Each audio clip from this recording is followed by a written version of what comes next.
So, Baaba Maal, thank you very much for accepting to be part of the ECA podcast series today. And a hearty congratulations on a brilliant performance at the opening of Gabi 2023. Thank you. Yeah. So, what does it feel like to, have such a platform where world leaders, including the United Nations, heads, presidents across the world, decision makers are gathered, yet you bring your voice to contribute and influence decisions that, affect the lives of people across the continent of Africa? It's an honor and a privilege to be part of it, because I think we're making history for the continent. And this is really, really important. When you are a musician and you make a band, and the name of your band is the voice of the people. People are expecting from you to be part of all the big decisions that can change their life. And I think to be able to sing in front of these people first, so they can open their heart, and to talk to them also, and to let them know that you want to be part of this, making the future, and for the new generation, for the communities, for the population in Africa. This is something that goes into the heart of a musician. And it makes a difference, because sometimes people picture the musicians like just coming to entertain people. But to be part of something that can change the life in a positive way of people, this is an honor for me. Taken from your last point, music seems to be highly underrated as an instrument of change. Who's to blame? Is it those in the entertainment industry by virtue of the content, the kind of content they generate, or is it those in development agencies? I think first of all it's to say to the musicians, we have to do better to show people that we are not just people who are behind of everything. We are at the front of everything.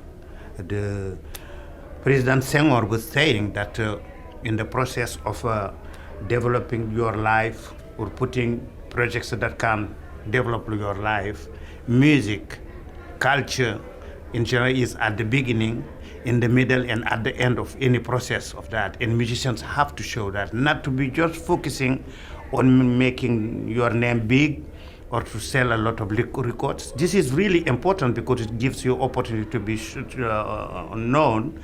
But at the same time, you should be involved more and more, especially when you come from a continent called Africa, where you get everything from the people surrounding you, from your ancestors, from the legacy you had, and that help you to make your name, that help you to stand up and say, yes, I'm an African musician. So you need to have something to bring back to these people, to these communities, to where you get everything.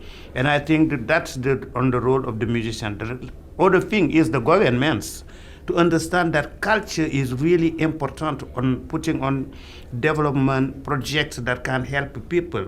First of all, you need to communicate to your people. What can you do? Use the musicians, use the people in the culture, because they're so close to the communities that they can make brighter all the messages that you want people to understand to follow your direction. And I think the industry also, we should be really careful. This is up to everyone who work in the industry to find the middle of making the business happen, because we're living in a time where music and culture in general is in the industry, but at the same time, the creativity have not to be killed.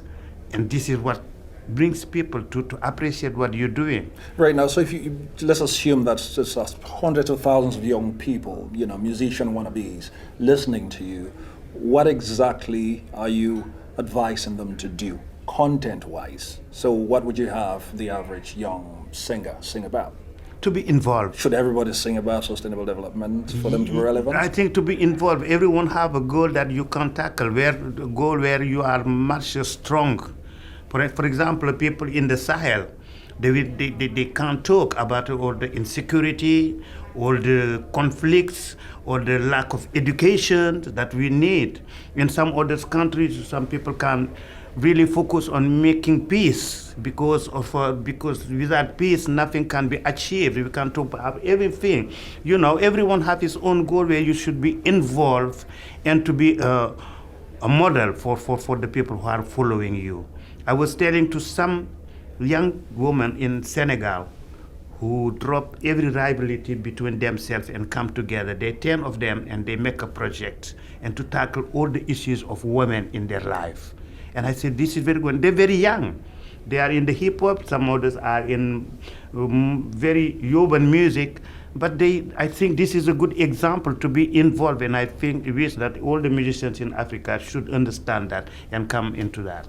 So now that you are here attending the General Assembly, Gabi, and other side events, what are some of the sessions that you've been part of, and what are your key takeaways from those sessions? One session that really went into my heart is yesterday morning when I finished the opening of the Gabi, which was really important and very important for me. And I crossed the road and went to see a stylist. She's from Nigeria.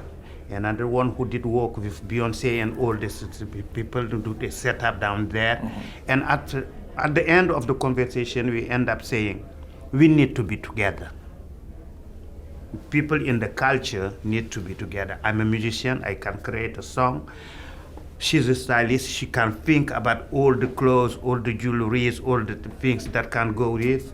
And the setup where we can shoot a video, it's being together that makes us very, very strong. Because I believe that right now, the whole planet is waiting from Africa to bring out something really exceptional.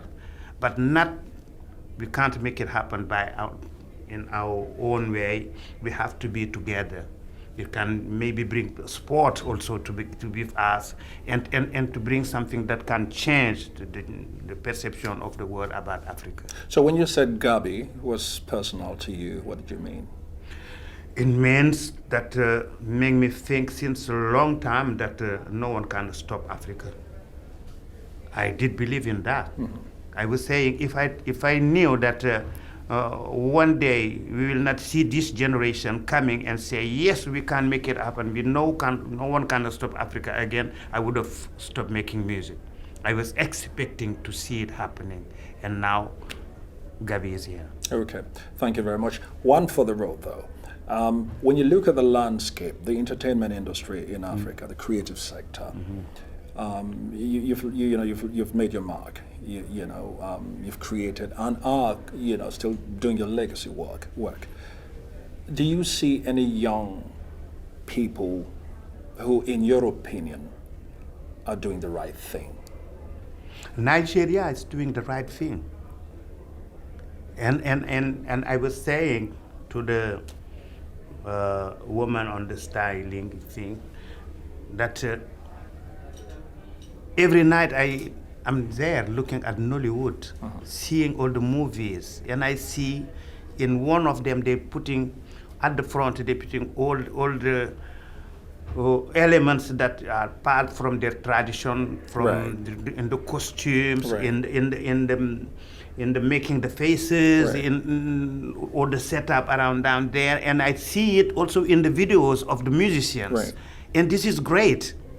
This is when you go. The world is a big market, and when you go there to have something, to have a name or to have money, you have to take your identity and down there, and to have to believe in that it can make a change. And this is why I would like people to refer themselves to what's happening in Nigeria. And because Africa is full of all those elements of cultures that can't come to feed all the things that we want to show to the rest of the world. And this is a good example for me. Any releases coming up soon? I have my new album, which is called Being. What's that? Being. Like just human to being. To be. To be, being. just to be. Okay. And see everything coming to you, and you take notes from what are happening in your life, and you can write things, and maybe you can share your feelings and thoughts with other people. Wonderful. Thank you so much indeed. Thank you. Thanks a lot. All the best. Thank you.